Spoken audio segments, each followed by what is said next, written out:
महाराष्ट्राच्या राजकारणात सध्या अनेक वादळ घोंगावत आहेत। अजितदादांच्या निधनानंतर राष्ट्रवादीच्या गोटात मोठी पोकळी निर्माण झाली आहे। पण या सगळ्या गोंधळात पडद्यामागची सगळी सूत्र हलवणारा एक चेहरा पुन्हा एकदा चर्चेत आलाय, तो म्हणजे प्रफुल्ल पटेल। वयाच्या अवघ्या 33व्या वर्षी खासदार झालेला हा माणूस एका उद्योजकाच्या घरातून येऊन दिल्लीच्या राजकारणात किंगमेकर कसा बनला? शरद पवारांचे उजवे हात असलेले पटेल अचानक अजित पवारांसोबत का गेले आणि त्यांच्यावर झालेले भ्रष्टाचाराचे आरोप आता कुठे गेले? आजच्या व्हिडिओत आपण प्रफुल्ल पटेलांचा हा संपूर्ण राजकीय प्रवास उलगडून पाहणार आहोत। नमस्कार, मी अनिस आणि तुम्ही पाहताय ऑनलाईन नेता। प्रफुल्ल पटेलांचा जन्म 17 फेब्रुवारी 1957 ला कोलकात्यात झाला, पण त्यांची खरी मुळं आहेत गोंदियामध्ये। त्यांचे वडील मनोहर भाई पटेल यांची कथा एखाद्या सिनेमासारखी आहे।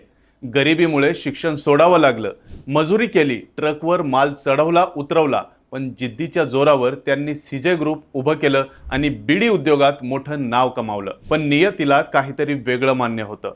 प्रफुल्ल पटेल फक्त 13 वर्षांचे असताना त्यांच्या वडिलांचं निधन झालं। ज्या वयात मुलं खेळतात त्या वयात प्रफुल्ल पटेलांच्या खांद्यावर कोट्यावधींच्या बिझनेसची जबाबदारी आली। त्यांनी वाणिज्य शाखेची पदवी घेतली आणि शिक्षण घेता घेता आपला कौटुंबिक व्यवसाय सांभाळला।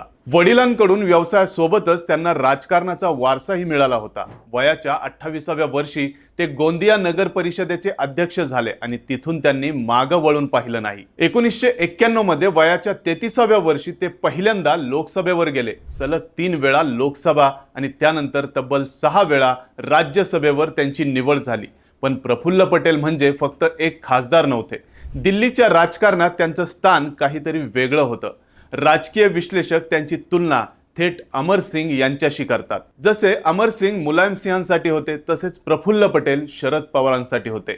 अंबानींपासून ते बड्या उद्योगपतींपर्यंत आणि मोदी शहांपासून ते सोनिया गांधींपर्यंत प्रत्येकाशी पटेलांचं डायरेक्ट कनेक्शन होतं। दिल्लीतल्या त्यांच्या बंगल्यावर होणाऱ्या पार्ट्यांमध्ये देशातले महत्त्वाचे लोक हजेरी लावायचे, म्हणूनच त्यांना राष्ट्रवादीचा दिल्लीतला चेहरा म्हटलं जायचं।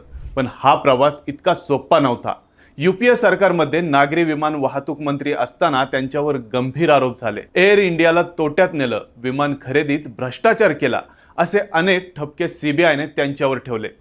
इतकंच नाही तर अंडरवर्ल्ड डॉन इक्बाल मिर्चीच्या मालमत्तेशी त्यांचा संबंध असल्याच्या चर्चांनी जोर धरला होता। पण राजकारणात समीकरणं कधी बदलतील सांगता येत नाही। राष्ट्रवादीत फूट पडली, प्रफुल्ल पटेल अजित पवारांसोबत गेले आणि त्यानंतर अवघ्या काही महिन्यांतच सीबीआयने या प्रकरणामध्ये क्लोजर रिपोर्ट दाखल केला।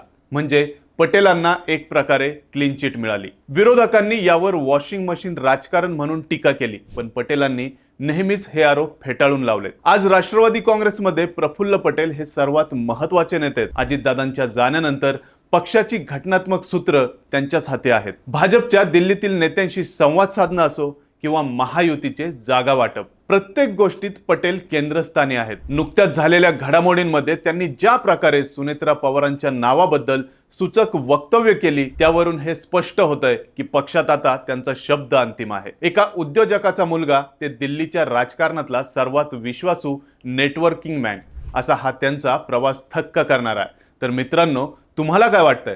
प्रफुल्ल पटेलांच्या या कौशल्यामुळेच राष्ट्रवादीला नवं बळ मिळेल का, की त्यांच्यावरचे आरोप त्यांच्या प्रतिमेला छेद देतील?